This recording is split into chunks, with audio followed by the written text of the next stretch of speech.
This is the second video of my series for law students to explain to them and to explain to you, law students, how you can create a job for yourself upon graduation. And at the same time, I'm trying to become the Attorney General of New York State during the election on November 2, the year 2010. This starts off now with my background. And please don't omit any of the videos. They're all important. They should be in one cohesive video, but the YouTube restrictions are 15 minutes max. So I'm starting off now with my background. I'm a high school dropout. I joined the U.S. Army and served 3 years in the U.S. Army as a ship-to-shore radio operator. I then I went to college at Long Island University and graduated magna cum laude as a political science major. I became student council president, incidentally.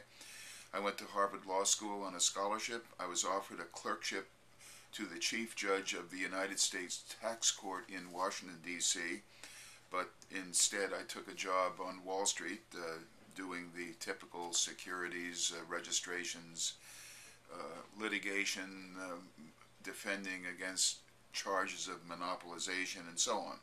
And then I went on to my own practice as an individual practitioner after 2 years. Since 1968, after several years of representing small companies and small underwriting firms in their efforts to raise money through public offerings, in 1970 I commenced my first lawsuit against 63 defendants, including General Motors, Ford, Chrysler, American Motors, the New York Times, the Better Business Bureaus, Bank of Delaware, Lee Iacocca, Henry Ford II, and others, on behalf of a group of automobile brokers who had a new way of marketing automobiles. And this suit lasted 18 years, believe it or not. In 1972, to finance this monstrous lawsuit, I created the Paralegal Institute, the second paralegal school in the United States, which I owned and ran for 18 years, and in the process was instrumental in creating the paralegal field in the United States. Also during this time, I was the first lawyer to sue for the right to advertise as a lawyer. I sued for and won the right to sell shares in lawsuits. I invalidated a bar association rule prohibiting the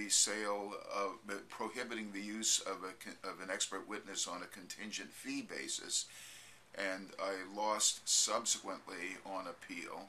But when the same judges I sued had that decision or that case before them with some other parties, these judges ruled in my favor and are now allowing the use of expert witnesses on a contingent fee basis as long as the lawyer is not involved in setting it up. And also I created the National Private Court concept, which is an arbitration system under the rules of law with the right to one appeal. This has never been implemented yet in the United States, but it really could be, and it would integrate well with the federal court system, which would gladly allow people to decide any issues on their own and then bring the case back for a jury trial if that's what they wanted to do. So it's an interesting concept, very useful and not yet done. From 1968 to the present, I have been enforcing federal and state laws, including antitrust, price discrimination, civil rights, including age, sex, religion, sexual preference, handicap, and other types of actionable civil rights litigation, discrimination.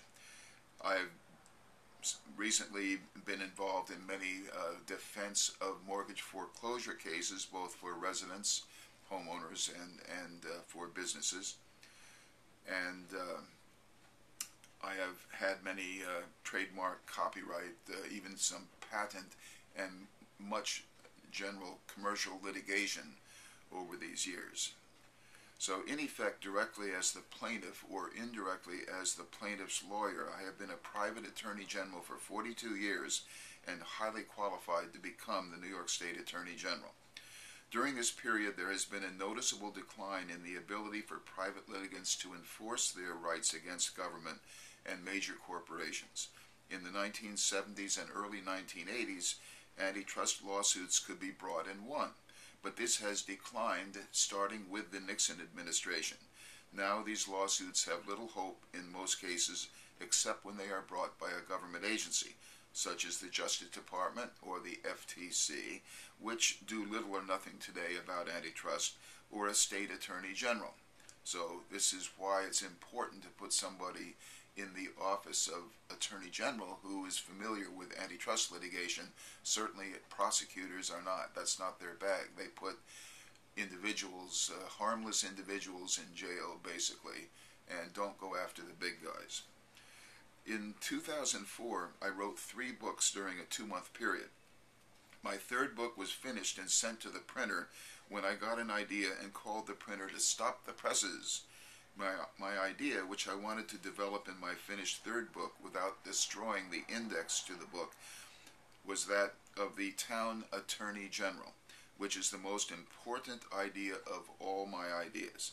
And hopefully I can explain to you why this is true, because this is the law job you can create for yourself and upon your graduation from law school. Since 2003, I have been watching the career of New York State Attorney General Eliot Spitzer, who had been bringing or threatening to bring lawsuits against AIG and other Wall Street firms, forcing them to pay the Attorney General of New York State more than $3 billion in the year 2003 to settle the Attorney General's claims against them. Now this is big money, and I saw that this activity resulted or seemed to result in some changes of practice on the part of Wall Street firms, who wanted to avoid getting hit for huge monetary claims by the New York State and other attorneys general. Now remember, these same people never have criminal responsibility, so that a prosecutor isn't a reasonable threat to the existence of the people who are stealing our economy.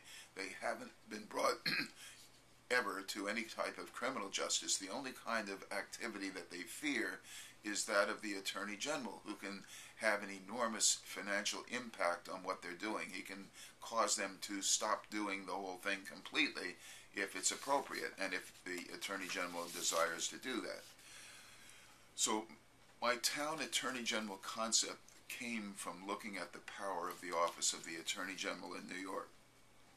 So back to my book. My 3rd book, Saving Main Street and Its Retailers, was written as a guide to small towns and villages on how they can prevent destruction of their town by stopping the major retailers, such as Walmart, from opening up in their area.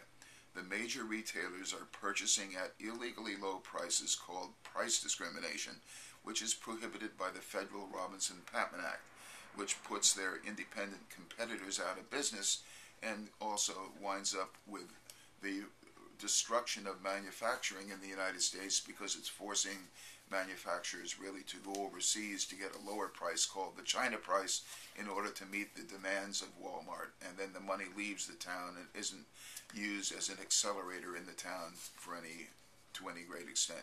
So we need to be able to look and understand at what's happening in the retail sector, because it's been one of the main reasons for the loss of manufacturing and jobs in America.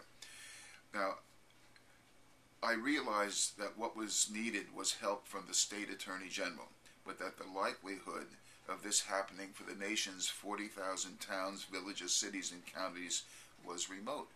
Each of the towns, villages, cities, and counties needed their own attorney general to defend the specific governmental unit and its residents and small businesses from the predictable and other damages to be incurred if a major retailer opened in the area.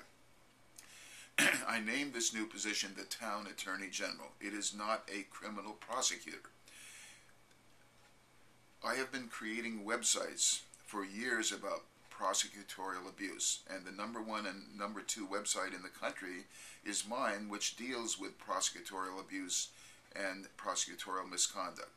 I recognize that at government expense we are enforcing the duties of individuals and small businesses, and with a decentralization of this attorney general type power to prosecute brought down to the county level, so that there, in other words, that criminal enforcement of law was removed from the Attorney General's power many years ago, and it was brought down to the county level so that you have a decentralization in America of the criminal prosecutor. But you don't have that decentralization with respect to the civil prosecution. So in order to create the kind of firepower that you need to start enforcing the rights of people, we have to bring and decentralize the power of the Attorney General down to the city, town, village, municipal level. And that's lower than the county level. You will have 10 or 20 times as many people enforcing your rights as you have people trying to put you in jail. So that's the concept that I had.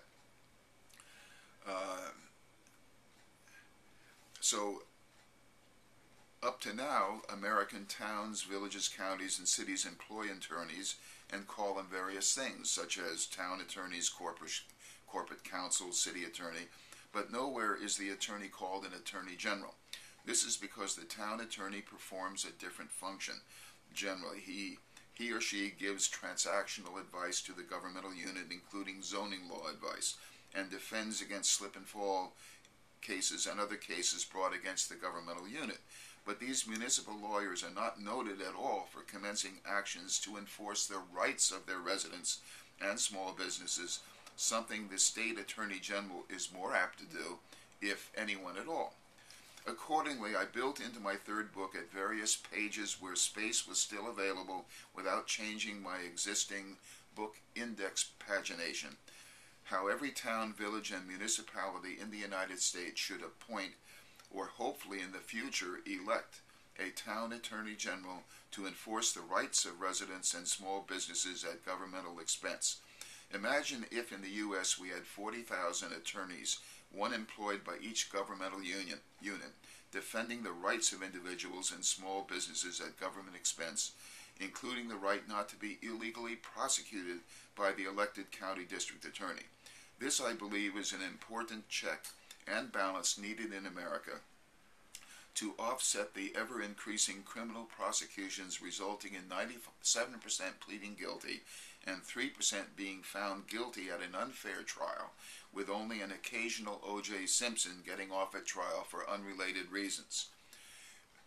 By having our rights protected by government action at the lowest level of government through decentralization of the awesome power of the state attorney general, we can stop the erosion and loss of our rights and begin to restore our rights and reclaim the country from the thieves who now control the federal government and to a lesser extent the various state governments. The Republican and Democratic parties are really a one-party system. And in running for office in New York State, one of the worst states for ballot access by third parties and independent candidates, I came to the conclusion that the Republican and Democratic parties are functioning as a single party to exclude as much competition as possible from third-party independent candidates by passing statutes that limit ballot access. Also, these two parties are financed by the nation's richest persons, individuals and corporations, including Wall Street interests, to ensure their election and that needed reforms are not enacted. The main news media, owned and controlled by some of these financial interests, make sure that the public is not informed on the real issues and that the voting public is diverted by hearing diversionary issues such as Lindsay Lohan's special treatment in jail, whether a mosque should be located here, there, or nowhere, abortions and other issues that are anything but what you need to know about and vote upon. In the next video, I'm going to start off with our nation's educational system. Remember, I've had 18 years of experience in that, so I'm highly knowledgeable about that area as well. So I look forward to having you flip into the next video and start with my third video. Thank you.